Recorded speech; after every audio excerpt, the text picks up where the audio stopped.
किन्नर का आशीर्वाद क्यों माना जाता है? वरदान मांगने पर भी किन्नर क्यों नहीं देते? ये 3 चीजें आज हम आपको बताएंगे। किन्नर के बारे में, आखिरकार किन्नर का आशीर्वाद क्यों माना जाता है वरदान, जिसे शायद समाज में बराबरी का मौका नहीं मिलता है, परंतु इनके आशीर्वाद और दुआओं को अधिक महत्व देते हैं। किन्नर ना तो आदमी होते हैं, ना ही औरत। किन्नरों का पहनावा, रीति रिवाज और कई प्रथा सबसे अलग होती है। किन्नरों को आपने शादी, ब्याह या किसी अन्य शुभ अवसरों पर दान लेते देखा होगा। शुभ कार्यक्रमों में किन्नरों का आना बेहद शुभ माना जाता है। कहा जाता है कि किन्नरों को दान देने से घर में सुख समृद्धि का वास होता है। कहते हैं कि किन्नरों की बद्दुआ कभी नहीं लेनी चाहिए, इनका श्राप बहुत लगता है। यही वजह है कि सब खुशी खुशी किन्नरों को दान दे देते हैं। कहा जाता है कि किन्नरों को दान करने से घर में बरकत आती है। शुभ अवसर पर किन्नरों के आशीर्वाद से घर में खुशहाली बनी रहती है। किन्नरों को दान करने से बुध का शुभ प्रभाव बढ़ता है।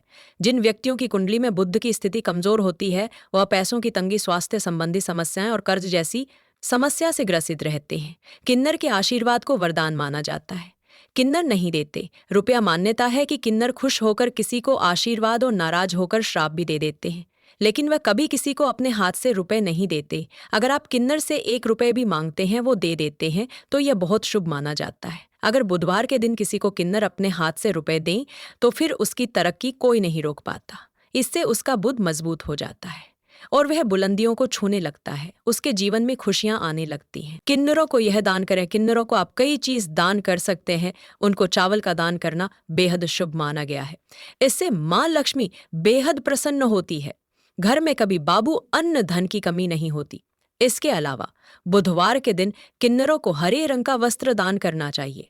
मान्यता है कि किन्नरों को ढोलक का दान करने से व्यापार में तेजी आती है। पौराणिक मान्यताओं के अनुसार शिखंडी को किन्नर माना गया है। कहा जाता है शिखंडी के कारण ही अर्जुन ने भीष्म को युद्ध में हराया था। मान्यता यह भी है कि ब्रह्मा जी की छाया से किन्नर की उत्पत्ति हुई है। किन्नर समुदाय में जब नए किन्नर को शामिल किया जाता है, तो प्रति भोज और नाच गाने का कार्यक्रम भी होता है। जब किसी किन्नर की मृत्यु होती है, तो किसी को पता नहीं चलता है। किन्नर की मृत्यु के पश्चात गुप्त तरीके से किन्नर अंतिम संस्कार होता है। मात्र 1 दिन के लिए किन्नर अपने आराध्य अरावन से विवाह करते हैं। विवाह के पश्चात अरावन की मृत्यु के बाद विवाह का अंत हो जाता है। सपने में किन्नर को देखना शुभ और अशुभ दोनों माना जाता है। सपने में अगर किन्नर को पैसे दे तो शुभ माना जाता है। सपने में अगर किन्नर को पैसे दे तो शुभ माना जाता है। सपने में प्राप्ति होती है।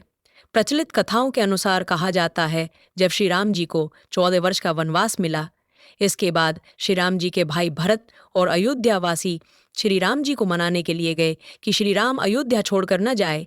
श्री राम जी को अपने पिता के आदेश का पालन करना था। उन्होंने रुकने से मना कर दिया। तब श्री राम जी ने कहा कि यहाँ आए सभी स्त्री और पुरुष वापस लौट जाएं। मैं 14 वर्ष पश्चात लौट कर आऊंगा। श्री राम जी के कही बात में कहीं किन्नर शब्द का उपयोग नहीं हुआ था।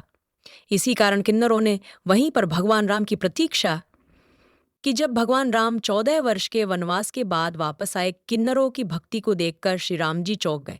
राम जी ने किन्नरों को वरदान दिया और कहा, तुम्हारा दिया हुआ आशीर्वाद वरदान स्वरूप होगा। इसी वजह से किन्नर के आशीर्वाद को वरदान माना जाता है। तो दोस्तों, आपको यह जानकारी अच्छी लगी हो तो इस वीडियो को लाइक कर चैनल को सब्सक्राइब अवश्य करें। साथ ही कॉमेंट बॉक्स में जय श्री राम लिखना ना भूलें।